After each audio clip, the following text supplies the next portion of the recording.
Ya se han construido 600 kilómetros del gasoducto Nord Stream 2, pero los problemas políticos que los rodean no cesan.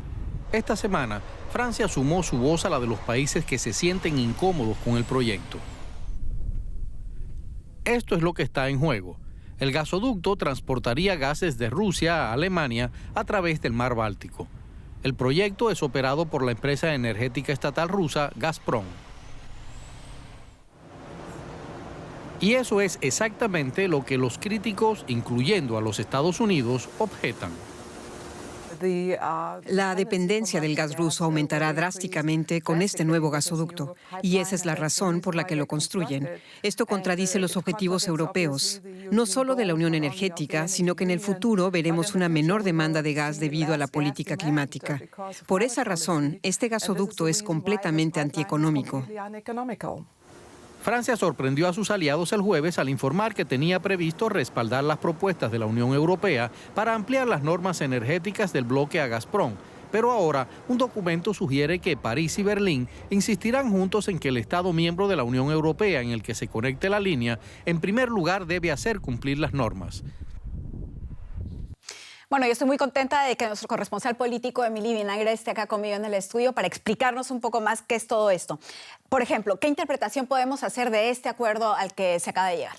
Bueno, pues básicamente que la Unión Europea de alguna manera se reserva ese derecho a regular la llegada del Nord Stream 2 aquí a Europa, mucho más de lo que quizás hubiera deseado en un principio Alemania, pero sin poner en peligro de alguna manera esa llegada del Nord Stream 2 a Europa, que es lo que también se quería desde el gobierno alemán, desde Berlín. En parte una pequeña, podríamos interpretar, concesión a Alemania, en el sentido de que a partir de ahora va a ser ese país al que llegue en primer lugar esa conexión energética, en este caso el gasoducto al territorio europeo, procedente de un país de fuera de la Unión Europea, en este caso Rusia, pues va a ser Alemania la que negocie con Rusia determinadas condiciones de la llegada del gas. Por otro lado, hay concesiones para los que querían endurecer un poco esas condiciones de llegada del Nord Stream, del gas ruso a Europa, en el sentido de que, por ejemplo, se espera que en el futuro no sea la misma compañía la que pueda suministrar el gas y al mismo tiempo gestionar también el gasoducto. En este caso iba a ser Gazprom, la compañía rusa. Eso va a encarecer seguramente algunas condiciones que se han establecido, la llegada del gas ruso a Alemania y a Europa, pero no va a poner en peligro la viabilidad del proyecto, entre otras cosas, porque claro, la mitad del tendido, digamos, de los 1.200 kilómetros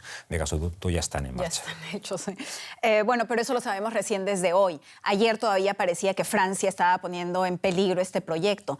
¿Cómo están ahora las relaciones entre Alemania y Francia? Digamos que esas reticencias anunciadas ayer por Francia, esa supuesta negativa, despertó algunos malestares en el seno del gobierno alemán. Está claro que no se esperaba por parte del gobierno alemán. Incluso hubo ciertas especulaciones porque también se dio a conocer que el presidente francés Emmanuel Macron no va a estar presente la semana que viene en esa importante conferencia de seguridad en Múnich, pero sin embargo parece que todo, a raíz de lo que se ha acordado en Bruselas, la sangre, podríamos decir, no ha llegado al río, entre otras cosas porque Francia tampoco tiene ningún interés en bloquear ni en dificultar extremadamente la llegada del Nord Stream 2 a Alemania y a Europa, porque hay una empresa francesa precisamente con participación del Estado francés en ese proyecto, con lo cual tampoco sería una cuestión. Y una de las principales críticas es además que eso podría crear dependencia de Rusia. ¿Están justificadas esas críticas? Digamos que si miramos los números, podría estar parcialmente justificada. En todo caso, del gas que consume Alemania, el 25% del consumo de energía en Alemania es de gas. De ese 25%, el 40% procede de Rusia, pero hay que tener en cuenta que un 29% procede, por ejemplo, de Países Bajos, de Holanda, también un 21% de Noruega, incluso hay un 7% de producción propia, y es un porcentaje, ese 40% de gas ruso consumido en Alemania, que es bastante inferior a un 50% que se había conseguido, digamos, hace aproximadamente 20 años. Está claro que Alemania pretende salirse de la energía nuclear, pretende abandonar progresivamente el carbón. Por supuesto, la energía a partir de gas va a ser más necesaria en el futuro. Claro. Y en ese sentido sí que podría decirse que va a aumentar la dependencia, pero también es verdad que en el horizonte de 2030 Alemania también proyecta que las energías renovables sean como fuente de energía mucho más importantes en el país, que generen el 65% del total. Veremos. Veremos, 65% es mucho. Muchísimas gracias, Emily Vinagre.